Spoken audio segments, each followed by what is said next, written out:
Welcome to Inside the Indians, your source for insider information on the Tribe. Stay with us as we bring you the latest about the players, managers, and people behind the scenes at Victory Field. Now here's your host, the longtime broadcast voice of the Indians, Howard Kellman. Hi everybody, and welcome to Inside the Indians. On today's show, we'll talk with a former manager of the Texas Rangers, Jeff Banister. We'll talk to Indianapolis Indians hitting coach Ryan Long and Tribe pitcher Rookie Davis. We'll be back with Jeff Banister on the home of the Indians, WHMB TV 40.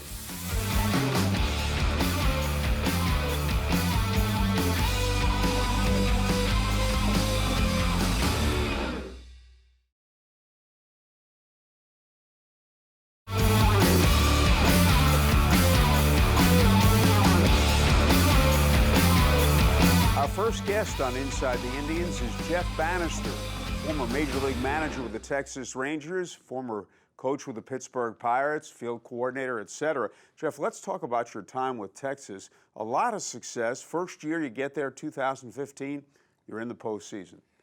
Yes, we are. We didn't start out very well, though. I got to tell you, I'll tell you a quick story. Is when I got the job and on the scene, we start the season, people forget that we started the year 7-15 in the first month. And I think after the first month, I can remember driving home after a game, and my wife was already asleep. And I woke her up. She's usually, when we win, she's awake. And when we lost, she was asleep. So she was asleep. I woke her up and I asked her if she still had that for sale sign that she took out of the yard. But no, it was a great run. We were, I think, 7 games back. We were below 500 at the All-Star break. But you could tell that there was some magic inside that clubhouse, with the likes of Adrian Beltre, Elvis Andrus, and we were able to add Cole Hamels, which he was an absolute beast for us when he showed up. And look, they were a group of guys that the chemistry in the clubhouse was tremendous. They knew how to play the game of baseball. They were all about winning baseball games, and their mission was to get to the postseason. Really thought that once we won the division on the last day of the season, coming off of a horrendous loss the day before the last day, where we were up 7 runs and we lost the lead. And I'll never forget walking into the clubhouse and looking at the faces of all the guys inside that clubhouse, and they all knew that we had Cole Hamels on the mound the next night or the next day. We were playing the Angels, so there was no panic. It was just a great feeling, a sense of calm that I had, and even talked to the coaching staff about, well, we've got the guy we want on the mound tomorrow. We've got the lineup set the way we wanted to. We had the matchup, and we were able to close it out. We got into the playoffs. It was a heck of a series against Toronto. Lost the series after we were up 2 games. The game in Toronto was a spectacle, to say the least, with everything that happened in the game there. But what a great run. It was a fun run and a season I'll never forget. Let's go back to getting the job. You're from the state of Texas, from Houston. Take us back to that day when you were hired as manager of the Rangers and what was going through your mind. Well, it was, so I had gone through an extensive interview process, unlike I had ever been in before. And I think interviewed probably 4 different times in different locations by different people. And so I got a phone call at midnight. I think it was October 14th, I believe, somewhere right around that time frame. And John Daniels, the general manager, I look at my phone, it's midnight, and I could tell in his voice, he started asking me a few questions, and my wife Karen was there with me, and I could kind of tell that he was getting ready to talk about offering me the job. And I think about 12:15, he offered me the position, and just the sense of excitement, anticipation, but just I couldn't wait to put the uniform on. Growing up a Texas kid, living in the state, understanding the pride To be able to put that uniform on with, which I respect all uniforms, and even the pirate uniform, the jersey they put on that I cherish. But to get to do that and fast forward to the next day, we were on a plane at 7 o'clock the next morning. By, I think, 10 o'clock, we were in the press conference, holding a press conference and announcing that I had gotten the job. It was incredible. But I will tell you that you go from 0 to 100 miles an hour in a snap of the fingers in this business, and it seems like it never stops. But it was terrific. I couldn't have been more proud to represent the Rangers in the fan base for that time frame. And really, it was. Plus, it was not just the Rangers, but the representation of everybody in my life that had helped me to that point, who had mentored me. And so I spent, I think, the next 3 months telling thank you to a lot of people that probably didn't even know that they impacted me. That's beautifully said. Now, during your playing days, did you say to yourself, someday I want to be a manager? That's a funny question. I think my dad knew he was a football coach. I grew up a football coach's son, and so when I turned to baseball and I was playing baseball and I signed to play professionally with the Pirates, and I think he knew that the pathway eventually would lead towards managing. And I believe that he was always coaching me to coach all the way. I can remember, still hear his voice and things and how he talked to me and what he was teaching me. It even still used some of the things that he taught me along the way. So, and you know, when I got into the game, I quickly knew that it would be a long shot for me to play in the big leagues. And so the next thought process was, you know, I would love an opportunity to manage a game of baseball. As Earl Weaver once said, this isn't football. We do this every day around here. For sure, and that's the beauty of baseball. It's, I think that was the part of football that I didn't like. I didn't get an opportunity to get back out there the next day, and baseball affords us an opportunity to forget about yesterday and move on to today and not worry about it. Well said, Jeff, and there's plenty more in store for you, but congratulations on all you've achieved so far over the years. Thank you very much. It's Jeff Bannister, and this is the home of the Indians, WHMB TV 40.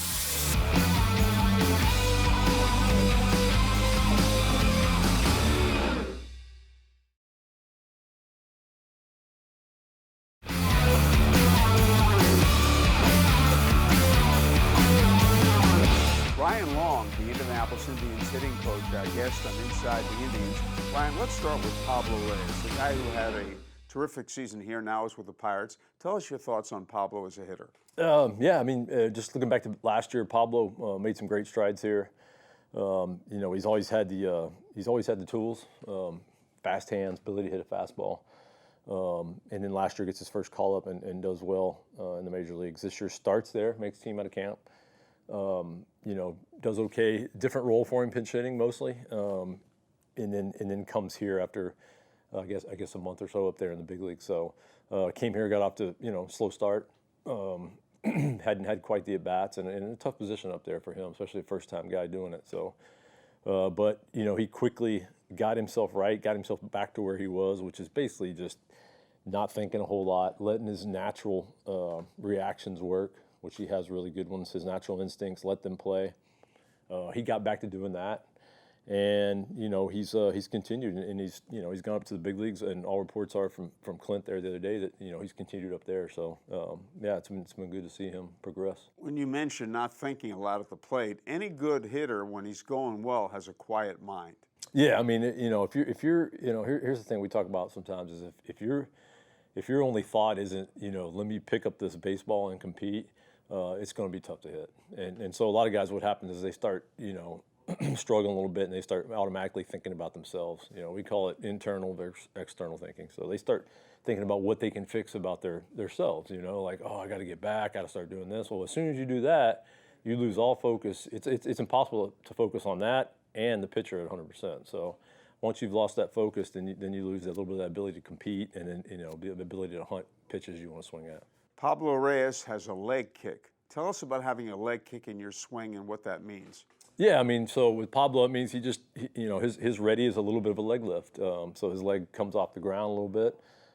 Timing mechanism. Some guys, it's kind of a load mechanism just to feel like they're getting back and get a little bit of something in their swing. A little bit harder move to sync up for some guys. Obviously, the further my foot gets off the ground, the more it affects my timing. But Pablo's done a nice job of controlling that, working on controlling that. He's had some experience with it, and basically it's a move that works for him. That's the biggest thing. It's what he does. And part of it is when I first saw him, I figured he'd be susceptible because of the leg lift to off-speed stuff. But he has quick hands and he keeps his hands back. He does. I mean, like you said, he has quick hands, so that's part of where he gets his trust. And he has he can stay above a high fastball as well. So his body positioning and the way he's built allows him to do that pretty well. So those are kind of two things that help him out. Please explain what you mean when you say he can stay above a high fastball. His body positioning is that he can hold his angles, doesn't bend over a whole lot with his upper body, and allows him to stay on top of a pitch that's at the type of the strike zone. Some guys have a tendency to work under. They want to lift. They want to create lift. Pablo's not exactly that guy. He thinks more of working down to the baseball more directly as opposed to under it. So it allows him to get to balls that are more in the top of the zone more frequently. Francisco Cervelli joined the ball club rehabbing. He's a guy who hadn't played in a long time, and he started hitting immediately. Yeah, Francisco's, obviously, he's been around a while. He's hit the major league level. Guy knows how to hit. I think, just talking to him he's more in a solid place with his injuries right now. I think he went through some things earlier. He talked about, people didn't realize it was affecting his hitting, just in terms of how his head and how he felt. It affects all that stuff, vision, everything, balance, all that stuff. And I think right now, talking to him, he just feels like he's in a much better place with that stuff. So, yeah, he had a good night the other night. Hopefully he continues on that path. Tell us about Cole Tucker as a hitter and the work with him. Yeah, Cole's switch hitter, made some adjustments this year to try to stay in his legs better. He continues to grow and learn as he moves through this process. Young guy at this level, got a lot of talent, got some tools, got the ability to drive some balls. I don't know if we've seen where that's going to go and the growth in that as he becomes older and becomes stronger and just more controlled. But basically with him, everything right now is about learning how to control his body. He's a long-limbed guy, which is a strength and a curse for him, right? It gives him some leverage, but it also, at the same time, he's got to learn to control that. So that's some of the obstacles he's going through right now. It's just overall control of the body, and then continue to just lock in on his process. Not be 100% results driven, although they do matter. When you work with a switch hitter like Cole, are you working with two different hitters from each side of the plate, or is it basically the same? Yes. So with him, he's actually Cole from the left side, and he's Colton from the right side. So he has two different names. But it's a tough balance. I didn't do it personally, but obviously I've had a lot of hitters to have. Some guys are very repeatable and very similar. Some guys just aren't. So it's definitely a juggling act. Trying to balance that out from a training day and obviously from a game. We can't control the game looks. We don't know who we're going to get that night. We know we're going to get, but we can't control it from week to week, how many lefties we get versus righties, things like that. Typically, they get more right bats from the left side. You see more right-handed pitchers in the course of a year. It's usually 4-1. So if there's 500 at bats, 400 of them are left-handed, 100 are right-handed. That's kind of some of the obstacles that we go through. We try to increase those reps, obviously, by doing our cage and our training work, some machine work, things like that. But yeah, man, Cole's been good. He's continued to grow. The biggest thing these guys is continue to learn what works for them so they can take ownership moving forward. Yeah, you made a great point, what works for them. A good hitter says, I'm my own best friend, knowing yourself, what you can do, and going out and doing it. Yeah, I mean, knowing your strengths is huge, right? And then obviously I gotta continue to hone in on my weaknesses. But then the biggest part of that too is for these guys, a lot of these young hitters, is to continue to learn. These are my keys: A, B, and C. When I do A, B, and C, when I nail that process, then I'm in a good spot to compete. I'm where I need to be, and kind of let that be your daily driver. Some of them tend to float a little bit. Like, oh man, I need to fix this. Man, I need to change this today. So we always try to bring them back to those fundamentals of what for you, makes you work. What allows you to get your A swing off. So that type of stuff. Well said, Ryan. Thank you so much. You're welcome, Howard. That's Ryan Long, the Indianapolis Indians hitting coach on the home of the Indians, WHMP TV.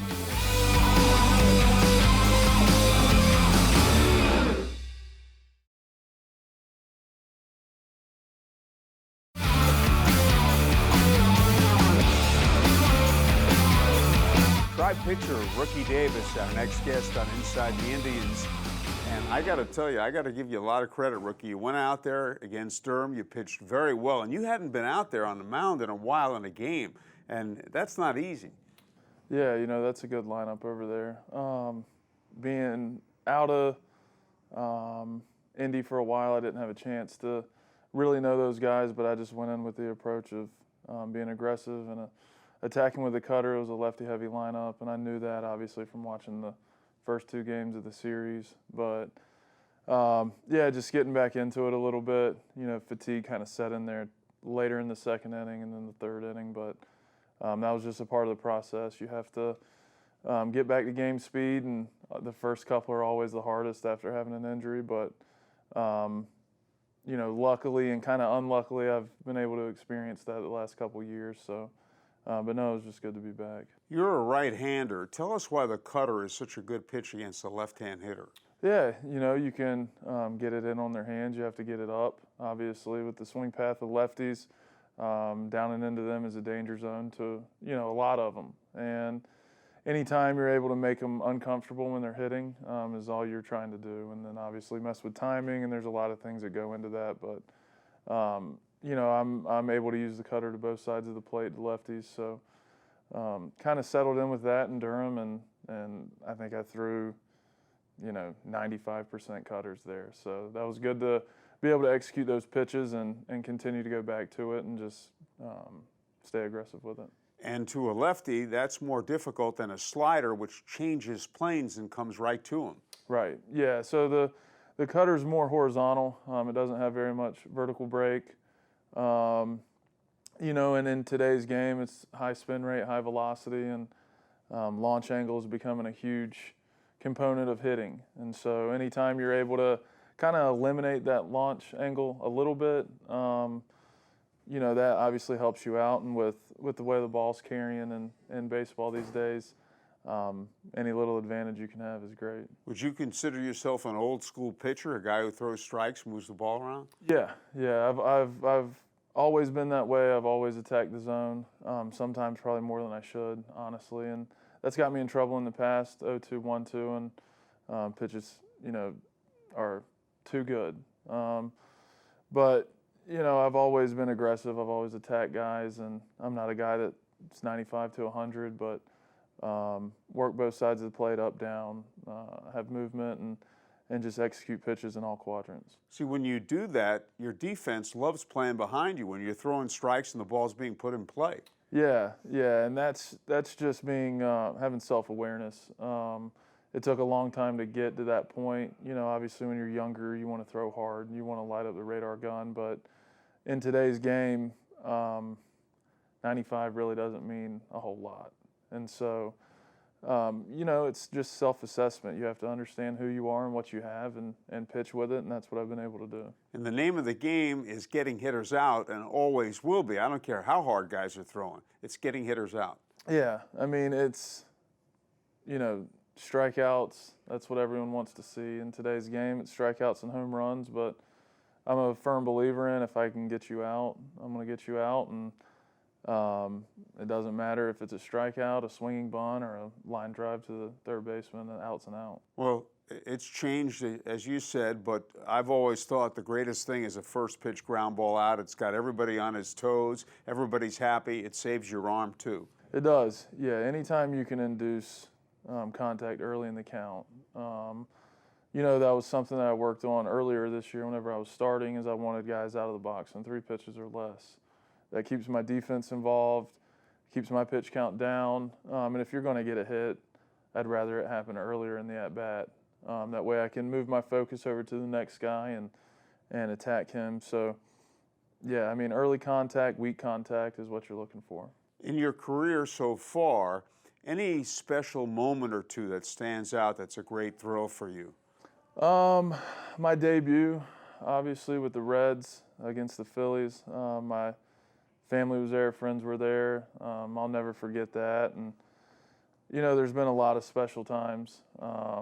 Last year, coming back from hip surgery, my first rehab outing back was really special, just because it's a hard surgery to come back from.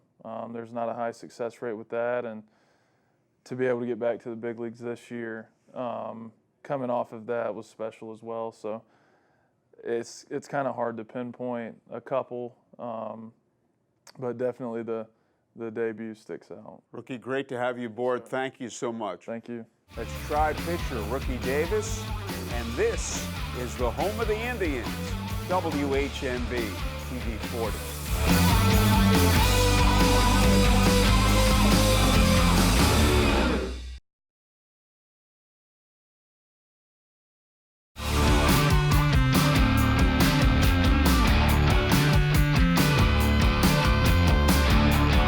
We'd like to thank our guests, former Texas Ranger manager Jeff Bannister, Indianapolis Indians hitting coach Ryan Long, and Indianapolis Indians pitcher Rookie Davis. See you next week on Inside the Indians.